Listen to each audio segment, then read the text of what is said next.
Welcome back students, आपका मेरे YouTube channel एप्लॉब accountancy में स्वागत है। आज हम लोग न्यू चैप्टर स्टार्ट करते हैं जिनका नाम है कंपनी अकाउंट्स या कॉर्पोरेट अकाउंट्स। कंपनी अकाउंट्स बोलिए या कॉर्पोरेट अकाउंट्स। जैसा कि अभी तक हम लोग 11th क्लास में सोल प्रोप्राइटरशिप का अकाउंटिंग सीखे, 12th में ही इससे पूर्व हम लोग पार्टनरशिप का अकाउंटिंग सीखे, जिसमें पार्टनरशिप का फंडामेंटल्स था, फिर एडमिशन ऑफ पार्टनर्स था, रिटायरमेंट, डेथ, डिफरेंट फेजेस था।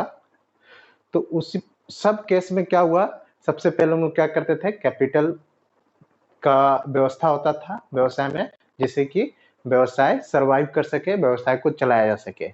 तो सेम उसी प्रकार यहाँ भी कंपनी के केस में भी सबसे पहले पूंजी की व्यवस्था होगी, कैपिटल की व्यवस्था होगी, जिससे कंपनी सरवाइव कर सके, कंपनी स्मूथली चल सके। और अकाउंटिंग जो कंसेप्ट है, जैसे वहां पर कैपिटल के लिए जो एंट्री होता था, कैश या bank account debit to capital account, same यहाँ भी एंट्री होगा। एंट्री का रूल्स चेंज नहीं होगा, बस अकॉर्डिंगली, चूंकि सिचुएशन दूसरा है तो उसके अकॉर्डिंगली हम लोग एंट्री को व्यवस्थित करेंगे, अरेंज करेंगे। बट एंट्री का जो बेसिक कंसेप्ट है, आप सोल प्रोप्राइटरशिप के केस में हो या पार्टनरशिप के केस में हो या कंपनी के केस में हो, वो फंडामेंटल चेंज नहीं होगा।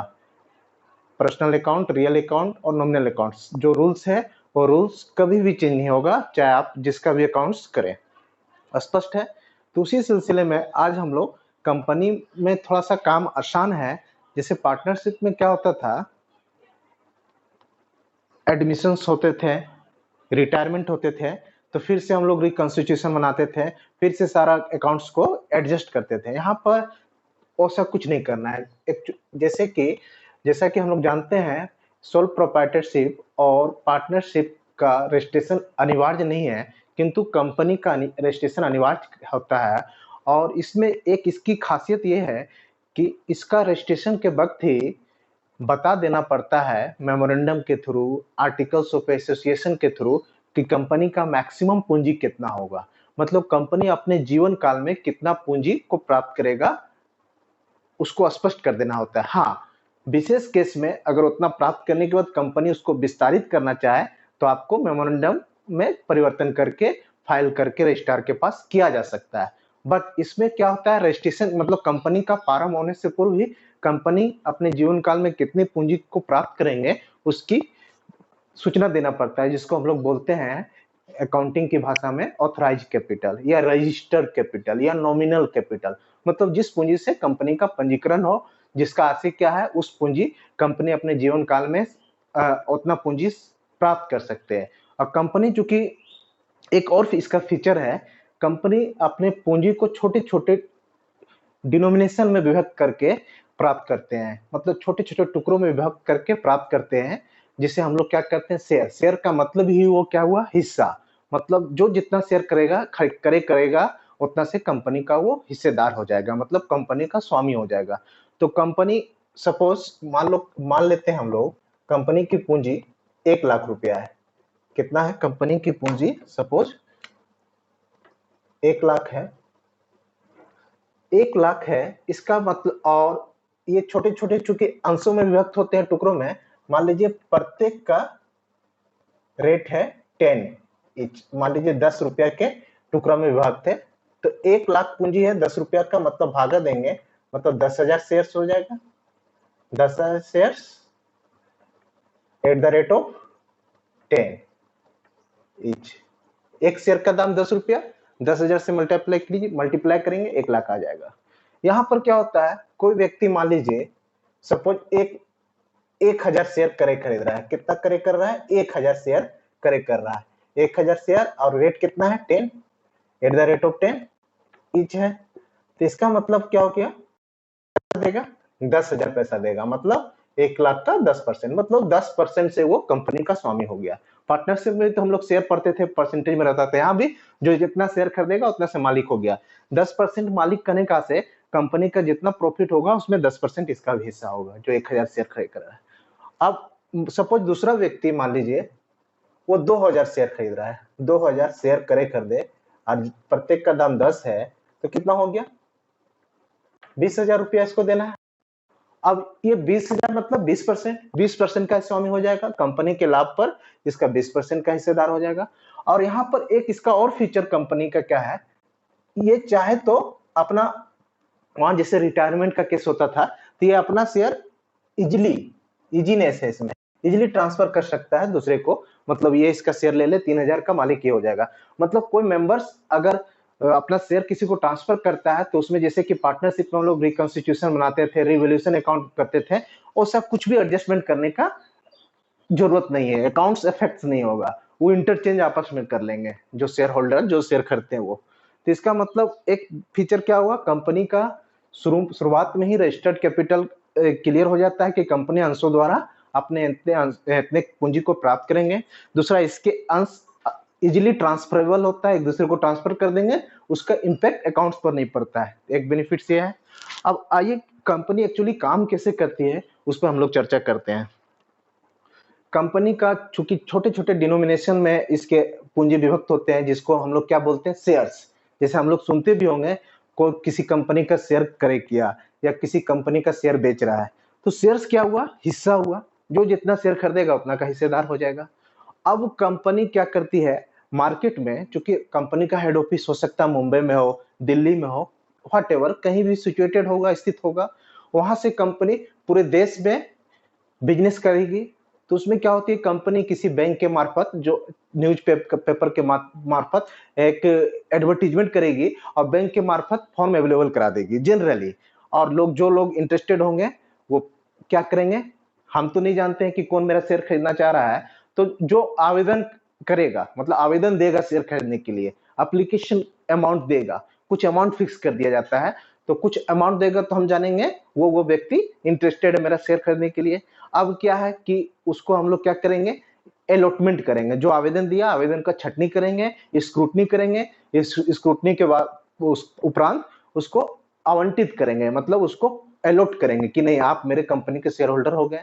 तो ये प्रोसेस है, इसके थ्रू क्या होता है, कंपनी अपने पूंजी को प्राप्त करती है। सपोज यहाँ 10 रुपया था तो आपको 10 रुपया इन जनरल कंपनियां एक बार में नहीं प्राप्त करती है, जो 10 रुपया है इसको तीन चार स्लॉट में प्राप्त करती है। जैसे कुछ पैसा 2 रुपया मान लीजिए एप्लीकेशन पर ले रहा है, फिर 3 रुपया मान लीजिए अलॉटमेंट पर ले रहा है, ये क्या है इस पर हम लोग चर्चा करते हैं।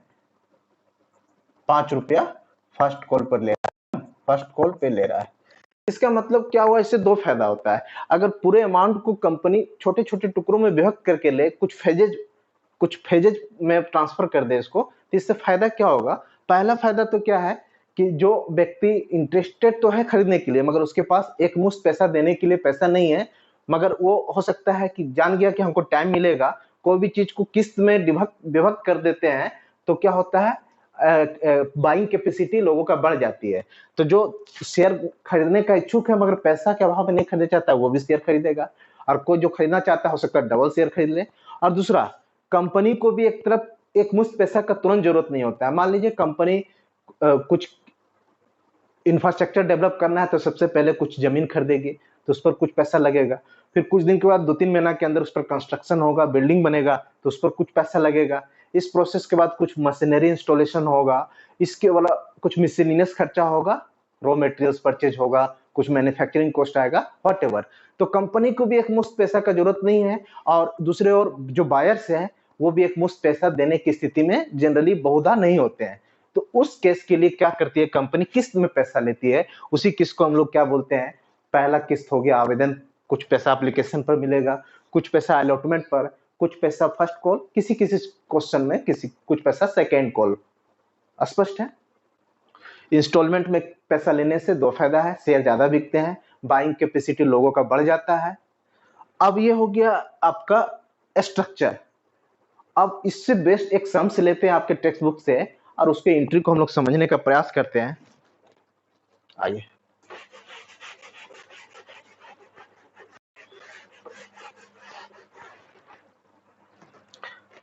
आपके टेक्स्ट बुक में लेते हैं। क्वेश्चन गिवन है, Meenakshi limited issued 12,000 equity shares of 10 each to general public payable H2 on application, 4 on allotment and 4 on first and final call. All amounts were received and when due passed generally the company. Issue क्या है? 12,000। प्रत्येक का rate क्या था? 10 रुपया। 10 का allocation हम लोग देख लेते हैं। 10 रुपये कैसे बटा है? 2 रुपया आवेदन पर है। On application ₹2, on allotment ₹4, on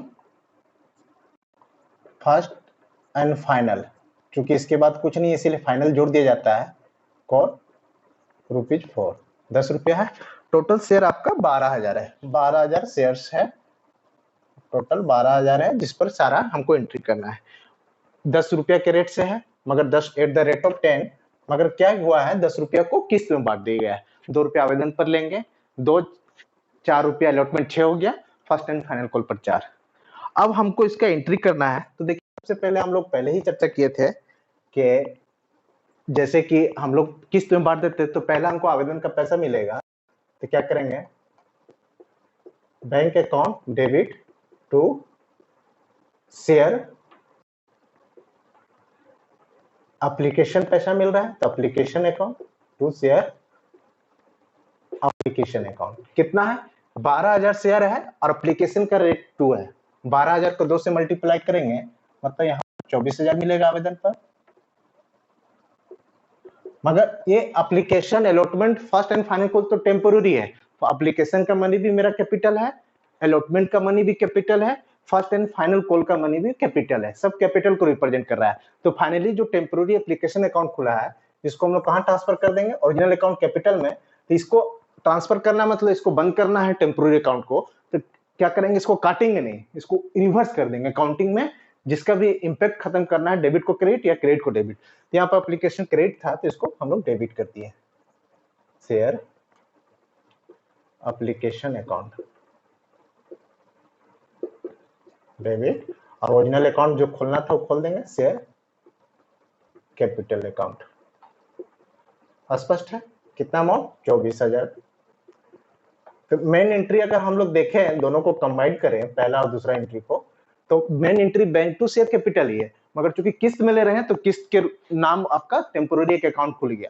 उसी प्रकार अलॉटमेंट का या फर्स्ट एंड फाइनल कॉल का होगा, मगर एंट्री को पहला एंट्री को और पहला जो दूसरा एंट्री है आगे के फेजेज में हम लोग रिवर्स कर देंगे। मतलब पहले कैपिटल में ट्रांसफर करो तब पैसा लेंगे। मतलब कहने का मतलब अलॉटमेंट का पहले कैपिटल में ट्रांसफर करना था, दूसरा एंट्री आगे के केस में पहला हो जाएगा और पहला एंट्री दूसरा। मतलब क्या है किसका नाम? Share allotment account debit to share capital account, capital में ट्रांसफर कर दिए पहले ही। कितना रेट है? 4। शेयर 12,000 मल्टीप्लाई कीजिए 4 से तो हो जाएगा 48,000। स्पष्ट है? अब हम लोग इसका पैसा लेंगे। इस पर अभी हम लोग चर्चा करेंगे कि एंट्री का फेज क्यों रिवर्स कर दिए, पहले कैपिटल में ट्रांसफर कर रहे हैं तब पैसा क्यों ले रहे हैं, तो उस पर भी हम लोग चर्चा करेंगे। तो पहले पैसा ले लेते हैं, एंट्री कर लेते हैं, उसके बाद उस पर हम लोग चर्चा करेंगे इसके पीछे का लॉजिक क्या था। Bank account debit to share allotment account, कितना? 48,000। सेम इसी वे में हम लोग फर्स्ट एंड फाइनल कॉल का भी करेंगे। फर्स्ट कॉल में फाइनल इसलिए जोड़ दिया गया कि इसके आगे अब कोई कॉल नहीं होना है। तो फिर क्या करेंगे? पहले इस किस्त को first and final call instalment को कैपिटल में पहले ट्रांसफर कर लेंगे। तो share first and final call account debit to share capital account. कितना रेट है? 4 रेट है, अगेन 12,000 शेयर है, मतलब 48,000 यहाँ हो गया। अब इसमें क्या करना है? 48,000 से पैसा हमको ले लेना है। तो एंट्री क्या होगा? Bank account debit to share, किसका पैसा था, किस किस का, उसको लिख लेना है, फर्स्ट एंड फाइनल कॉल।